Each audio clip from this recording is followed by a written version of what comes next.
I'm loving these entrances. I need this for like every day of my life. Oh my gosh, what an honor. Okay, this is an incredible day. And have you ever seen a panel look this magnificent? I don't think so. Okay.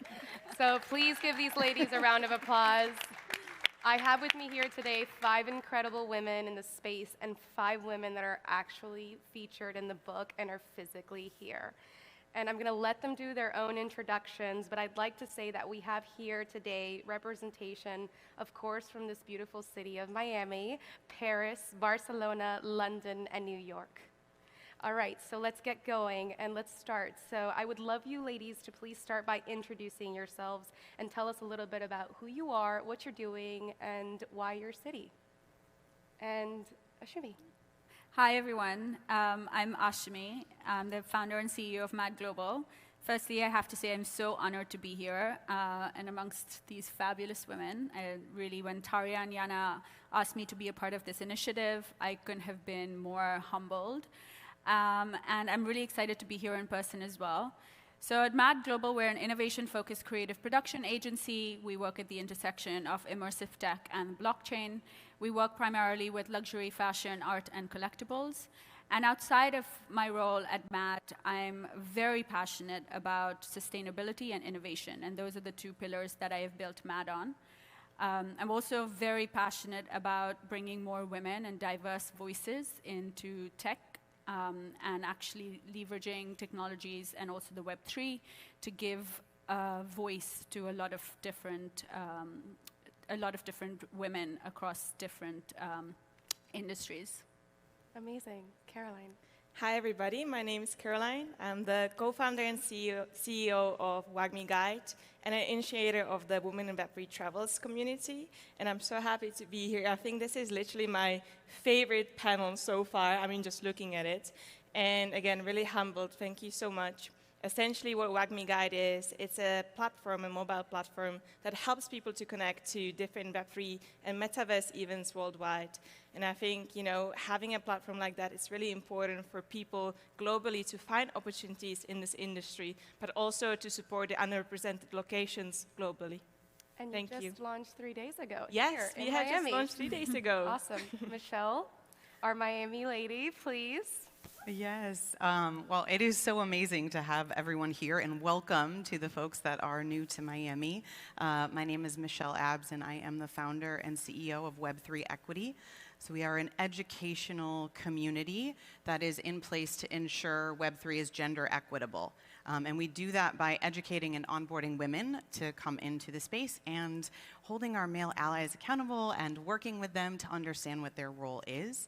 I am so proud to be representing Miami. I think Miami is a very special place, specifically around this topic of gender. So we, with our educational community, to unlock access to our events, we decided to launch an NFT collection. And we did that in partnership with the mayor of the city of Miami, Francis Suarez. And when we were trying to decide what was the essence of this, piece of digital art that represents our city, we decided to name the collection the Tuttle Tribe. And Tuttle Tribe is in honor of the mother of Miami, who is named Julia Tuttle. And Miami is the only major US city that was founded by a woman. And we love that stat, and that's a fun Jeopardy fact for you all. So yeah, we believe Miami, really embraces that element of feminine leadership, and we are, hoping to usher that into the innovations of Web3. I'm looking forward to diving into the cities in a bit, but Nova, please. Thank you, Elizabeth, and super honored to be here and share the stage with these beautiful women. Beautiful inside and out. And thank you so much for everyone here supporting the women of the future. It's so exciting to just see the project come to life. And I held the book for the first time today, but also remember the first conversation about the project. So I'm just excited. I am a fashion designer. I'm also a futurist and an advisor in Web3. I have 3 pillars that I use my platforms for, and that's access, sustainability, and interoperability. And just like many individuals in Web3, we all can relate that we are either supporting, volunteering, or leading several projects. One of the projects that I'm leading is called Lore, L-O-R-R, and it's a take on storytelling, the word lore for storytelling. And Lore is about bringing access to small to mid-sized founders and enterprises as it relates to digital asset ownership in the metaverse and focusing on luxury and bespoke brands. My personal projects as a creator include the House of Nova. Just finished an accelerator with NASA technology this summer, bringing together data, AI, and phygital fashion. So phygital might be a new word for some of you in the audience, but it's bringing together physical and digital experiences and fashion to aid and improve impact and sustainability and access as it relates to fashion. And last but not least is an extension of a project I started 15 years ago, Raine magazine, which was my way of giving back to the creative community as a creative designer, as a young mom, as an entrepreneur that knew nothing about what I was doing when I started on my journey, and is a platform that from the beginning has focused on the future of fashion, culture, and tech. That's how I got introduced to Bitcoin back in 2013. And Raine is expanding to not only be a physical and digital publication, but now we're bringing it to television to give access and awareness to all the wonderful creators and founders that are here, but then also around the world, and then educating the lay audience on what Web3 is, what is the future of fashion, what is the future of culture and technology, but more importantly, who are the stars that are bringing that to the future. And that's called Behind the Rain. So stay tuned for that. An incredible amount of just synchronicity here, but we'll go more into that. Stephanie, please. Thanks a lot for having me. I feel so honored to be part of this amazing project that brings so much impact already. And if you don't have, but already the book, I really invite you, to get it, because it's not only wonderful, but a wonderful book. But on top of that, you will discover amazing women with their own history, track record. And I think it's important to emphasize the fact that Web3 is, quite recent, and it's very inspiring to discover, the journey of all these women. So my name is Stephanie Bretonniere. I'm the CEO and founder of Power3.io. We are actually a Web3 engagement and impact studio. The purpose of Power3 is really to connect the dots between the business, the technology, Web3 obviously, sustainability and people. Because we truly believe that we need to reward everyone, meaning customers, meaning the audience, meaning eventually the community of the corporate brands, but also, the employee and the supplier, to generate this massive adoption, because we can't rely on only a group of people to make this massive transformation. So we need to emphasize the fact that we need to develop new revenue stream, new way of sharing revenues, and rewarding people is a way to get the engagement and convert, anyone into an advocate, to a fanatics of the project. And that's really important, because this is where you will get the impact you expect for your brand. Incredible, and I see just so many similarities here on our ethos and just values. We are talking about the global impact, and I know we've had a lot of conversations around this being a fad, Web3, but we like to say emerging technologies because there's so much more to it. And so here, represented, like I said earlier, we have women from around the world. And we'd love to know from your perspective, from your city, what has it been like building a community? Because that's something that I think is at the ethos of everything that is Web3, is creating communities, to create a community that is diverse. And so can you please touch upon that? And we could do a popcorn style and maybe start with Michelle, Nova, Caroline, and then go through there. Yeah, so I think Web3 has become a bit more of the vocabulary in Miami than in other cities I have seen around the US. However, I think because it's part of the vocabulary, there is a bit of skepticism. I think that, in general, cryptocurrency and blockchain, there's a bit of can we trust this technology? And so I think that's where we saw a need for our community to really step in and educate. My career, I have been an educator. I still see myself as a teacher. And what we've done with the community is treated our spaces like a really large learning environment. And so I think, in Miami, we do a good job of bringing community together, especially to socialize. And our tech community and innovators have a lot of touch points for great networking. We have great lunches and happy hours, but we said, what does it look like to bring the community together, to get out your computers and explore different NFT marketplaces, to explore and understand what smart contracts do, to understand what Etherscan is and how to read a smart contract on the back end. And we saw that the community was very thirsty for that. And so I think, we are lucky to be in a place where Web3 and crypto, those things are in the headlines of our local media. And yet because of that, I think the community is asking a lot of questions. And we're trying to provide that solution and that space for them to get those questions answered and to explore through that hands-on learning. Yeah, and Nova, you're still on this side of the country, right? So let's talk about New York. What's it like over there? It's interesting. When I got into this space, it was mainly working with individuals in Europe. And there weren't many, I didn't know a lot of builders here in the US, especially in New York. And this week has been amazing because I've been meeting so many builders here and founders. But I think the space has grown tremendously as it relates to representation.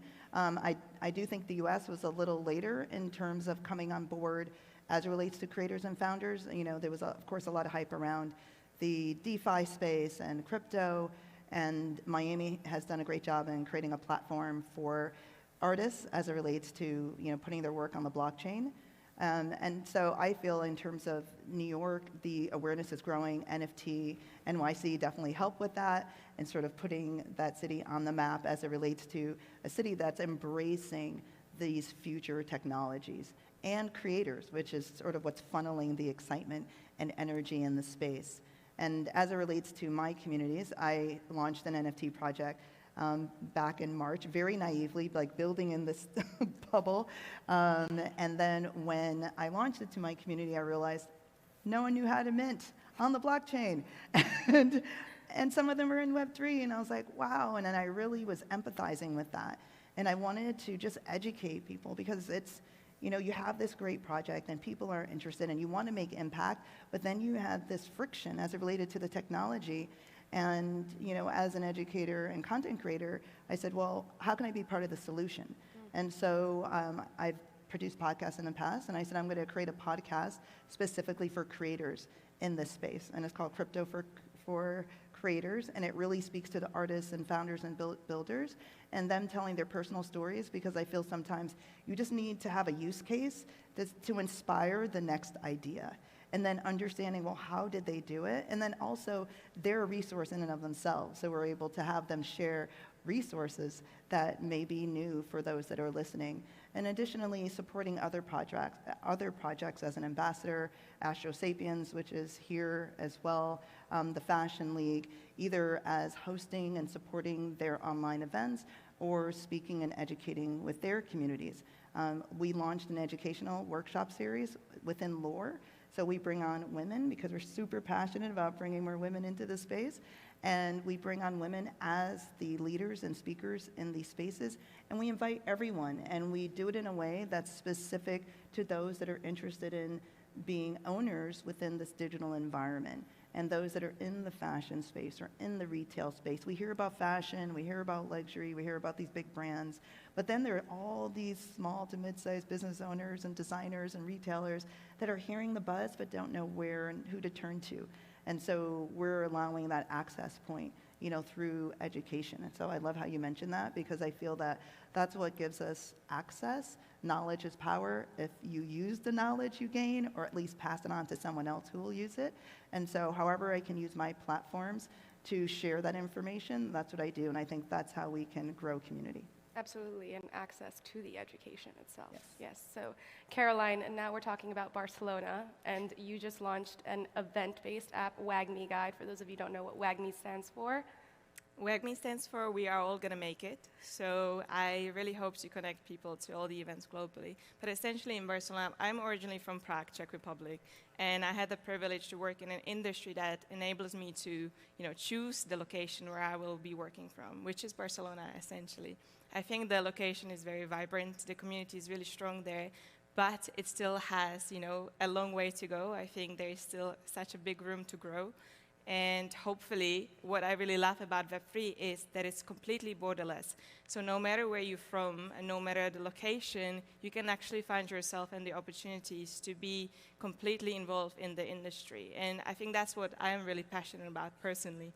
I think I really want to share the message with the audience globally that if you're, based in India, if you're based in the US, if you're based anywhere, you can actually find a career, and you no longer need, an Ivy League degree. You just need to have an ability to find yourself, your purpose, and the drive to do so.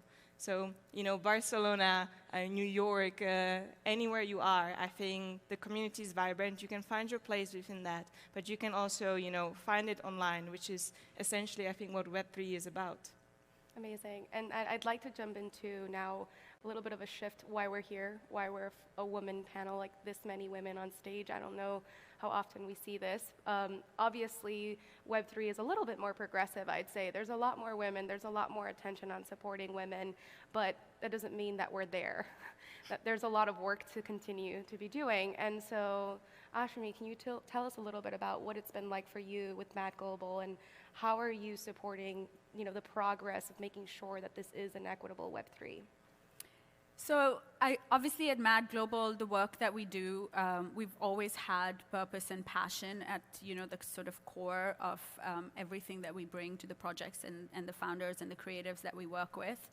But outside of my role at Mad Global, not very long ago, like 6 months ago, I started going to a lot more Web3 events, and I would find myself always meeting the same 5 or 6 women, essentially, at the time, at different art gallery openings or NFT UK. And we started organically having these conversations around, how do we actually create maybe just a safe space for us to come together and share information? A lot of them come from various other industries, especially, some of them are in DeFi and the finance side of things. Some of them have funds. Of course, I'm more in the innovative and the creative side of things. So we just organically started a WhatsApp group, which has now become the first UK registered DAO. We're called London Women Leading Web3. And it's been an amazing journey because we came together to really share that sort of alpha information that was, that sometimes is reserved for, let's say, boys' clubs or spaces that maybe a lot of women don't have access to. And since then, it's grown to 35 people, 35 women, and it's been a journey, and I think this idea of sharing knowledge is pivotal in propelling everyone forward in the space, and sharing knowledge in a very trustless way. And I think that is essentially is so fundamental in what we're all here and we're all here to do in the space. So I love that. Congratulations on that. Stephanie, I know that you are also a big proponent of this, and you're doing your best on your end, on your side of the world. Can you please share some things that you're proud of or some things that you wish we could do better? I think what is really, and I would like to add something. We have another city represented on stage because I'm living part-time in Dubai. Ooh, so we have another part of the world which is quite important right now in Web3. And that's the reason why I've moved part-time there. And I like to say that I live, in Dubai because Dubai is doing a lot to become the world Metaverse and Web3 capital. And it's really impressive, the energy, the commitment, and the government support over there. I'm coming back to Europe, and I have my Parisian hub because the business, I have 25 years of track record in the luxury and fashion industry. But I now say that I like to come to Miami because I see an amazing hub here for AR and VR. And I truly believe that thanks to the new coming AR lens, and that will start to spread this technology to for more, massive adoption, and this will be where we will see a real way for people to understand what is Web3. I think what is really important to me right now. We should not replicate the problematic we observe in the corporate world, where everything is organized by silos. And when building, community, my point of view is I'm building what I've called my Avengers squad, bringing people with superpowers. They have skills, very different, could be from tech, but not necessarily. And it's, for me, being, inclusive and super diverse, working from people in Africa, in Middle East, in Asia, in Europe, and or in the US, is a way to have not only a good representation of the different mindset and get the best of what is collective intelligence. And that's something that is, for me, critical, because we need to leverage this technology for something. And building a force for good is extremely important, because we can talk about tech during hours, but at the end, what problem do we solve with those technologies? And that's super important. And that's the reason why when I attend, tech summit, I say, okay, we can talk about, this layer in the blockchain or this type of smart contract. But what the point? How do we make sure to explain the way you can leverage those technology to solve major problems in this world? And by emphasizing the different use cases instead of the tech, it's a way to get the evangelization of the way people can leverage that. And I think that it's truly important, because otherwise, and I'm used to say, how many people on Earth use internet every day without knowing how does it work? And at the end, we don't really care, how tech works. What we care about is really, how do we leverage this, and how these technologies might impact your personal life, but also, some less represented people that, for which we should do something. Absolutely, and I think what I've loved about the conversations these past couple of days that I've seen, the ones that stood out for me have been the conscious building, anything that's consciously building. And I've heard a lot of refi, resurface, I've heard a lot of conversations. We just coined something today. What was it, wise? Wise. Yeah, Wise contract like instead of smart cities contract. instead of smart And so there's just a lot of conversations around how to build in a way where you're creating initiatives that are impact-driven, right? That are impact-driven, that are actually doing something good. And a couple days ago, I went to a Confluence conversation, and it was all about these incredible people talking about regenerative placemaking, but actually leveraging the technology, using the blockchain for not what we're used to seeing it, not just for NFTs. And if they're raising funds for NFTs, it's all going basically in order to do R&D. And so maybe I'll let two of you go before we close out with one last little piece. Michelle, what is a project that you've seen, because you're just onboarding so many incredible women to the space, has anything stood out that you've been like, wow, I wouldn't have thought that case study? I think my favorite one that I just got involved in this project a few weeks ago is called Climate. So they are a company that has all of the global weather data from the past century, and they put it on chain. And what they do with that data then is, let's say there's a wind farm in Australia that is looking, to ensure the items that are in their wind farm. Well, so they'll reach out to Climate. They will leverage all of that data that is on the blockchain to understand, the risk that, reward the challenges of that space. And then ultimately, with that data, they can help ensure that company and that wind farm with the best data. And then the part that's great about it being on chain is that if there is an event that happens and they need to trigger, an action from that smart contract, it's all on chain. So the efficiency is really there versus, I don't know if you've ever appealed anything with an insurance company, but it is quite an arduous task to go back and forth with them. So, both having that data set, leveraging that, and then using the efficiency end of things with the blockchain smart contract on the back side of it, I think that's the type of case that people don't need to know what the tech is, but it's going to be such a better experience for the user that's what everyone is going to want to migrate to. I love that. Thanks for sharing. I think it's important that we start to do research and look at projects that are unique and different like this, and that we talk about them, and that we invite more people to get creative with the problems that they're facing today and leveraging this technology. So I'd like to do a quick little exercise. I would like everyone in the audience to close their eyes, including all of you. Okay. So what we're going to do is I want you to close your eyes for a minute, and I want you to imagine a world where gender equality is at the foundation, a world where women are leading and living their full potential, where everyone is supported and trained to thrive in emerging technologies as leaders, where equality is at the starting point and not the afterthought. Now I want you to open your eyes, and I want you to tell me the first word that comes to mind. Do you want to go first? Green. Great.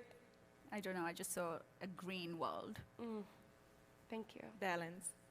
Thank you. Collaboration. I saw children, just really happy children. Social justice. Amazing. Thank you, everyone. It's been a pleasure. So you can come and meet all of the women today. We are going to be at Splash 1 through 3. So please come and do a meet and greet and see the books. If you want to buy a book, you can find us there too. See you soon.